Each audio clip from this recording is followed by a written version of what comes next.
চরিত্র কি, তারা কিভাবে মানুষকে জবাই করে, এই দৃশ্য আমরা গতকালকে দেখেছি। যারা আমার ভাইকে হত্যা করেছে তাদেরকে যদি গ্রেফতার করে দৃষ্টান্তমূলক শাস্তি না দেওয়া হয়, তাহলে পুরো বাংলাদেশের এই যে ছাত্র জনতা একসাথে সরকারের বিরুদ্ধে তাদের জায়গা থেকে প্রতিবাদ জানাবে। এই বাংলাদেশের মুসলমান যারা রয়েছে শান্তিপ্রিয়, তারা আসলে তারা যেমন নিজেদের ধর্মের প্রতিও তাদের সহানুভূতি রয়েছে, কিন্তু এই সহানুভূতিকে ব্যবহার করে কেউ যদি নিজেদের ওই ভারতে বসা চক্রান্ত, যারা মাসের 30 দিনের 25 দিন দেহটা নিয়ে বাংলাদেশে বসে থাকে আর বাকি 5 দিন মনটা নিয়ে ভারতে যায়, সেখানে চক্রান্ত করে এবং সেই চক্রান্তের এক্সিকিউশন এই বাংলাদেশে এসে ঘটায়, সে সকল উগ্রবাদী হিন্দুদেরকে প্রতিহত করার জন্য আমাদের মনে বিন্দুমাত্র সহানুভূতি থাকবে না। আমরা আমাদের জায়গা থেকে স্পষ্ট করে বলতে চাই, আমরা অনেক সহ্য করেছি, আমরা আমাদের জায়গা থেকে সর্বোচ্চ উদারতা দেখিয়েছি। আমরা দেখেছি এই অভ্যুত্থানের পূর্বে কারা কতটুকু এই অভ্যুত্থানকে সমর্থন করেছিল। আমরা দেখেছি এই বাংলাদেশ থেকে শেখ হাসিনা পালিয়ে যাওয়ার পরে কাদের মন সবচেয়ে বেশি খারাপ হয়েছে।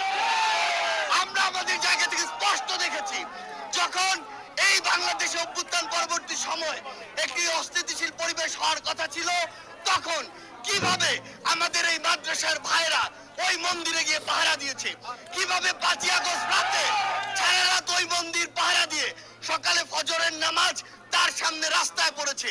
সেখানে এই সহানুভূতিকে কেউ যদি প্রশ্রয় হিসেবে দেখে, আমরা স্পষ্ট করে বলে দিতে চাই, শুধু অন্তর্বর্তীকালীন সরকার নয়, বৈষম্য বিরোধী ছাত্র আন্দোলন নয়, জাতীয় নাগরিক কমিটি নয়, পুরো বাংলাদেশ একসাথে এ সকল উগ্রপন্থীদেরকে প্রতিহত করবে। আমরা আমাদের জায়গা থেকে স্পষ্ট করে বলতে চাই, এসব ইসকনের নামে যেসব উগ্রপন্থীরা বিগত 16 বছরে অসংখ্য অপকর্ম ঘটিয়েছে, ফ্যাসিস্ট আওয়ামী লীগ এ সকল অপকর্মকে মানুষের সামনে আসতে দেয়নি।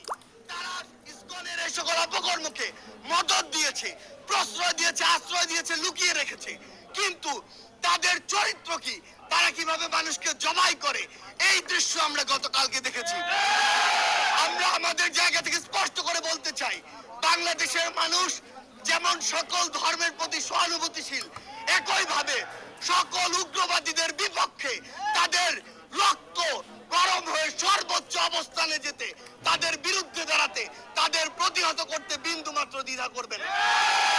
আমরা আমাদের জায়গা থেকে সরকারকে স্পষ্ট করে বলতে চাই, যারা আমার ভাইকে হত্যা করেছে তাদেরকে যদি গ্রেফতার করে দৃষ্টান্তমূলক শাস্তি না দেওয়া হয়, তাহলে পুরো বাংলাদেশের এই যে ছাত্র জনতা একসাথে সরকারের বিরুদ্ধে তাদের জায়গা থেকে প্রতিবাদ জানাবে। আমরা আমাদের জায়গা থেকে বলে দিতে চাই, যদি এই ক্ষেত্রে দৃষ্টান্তমূলক শাস্তি না হয়, তাহলে এটি হবে সরকারের বিচার ব্যবস্থার ক্ষেত্রে অন্যতম একটি ব্যর্থতা। আমাদের জায়গা থেকে স্পষ্ট কথা, এই যারা ইসকন নামের, যারা এই উগ্রপন্থী একটি মনোভাব বাংলাদেশে ছড়াচ্ছে, হিন্দুত্ববাদী মনোভাব বাংলাদেশে ছড়াচ্ছে, তাদেরকে অবিলম্বে নিষিদ্ধ করে বাংলাদেশের স্থিতিশীলতার জন্য, শান্তিপূর্ণ পরিবেশের জন্য তাদেরকে অবিলম্বে নিষিদ্ধ করতে হবে।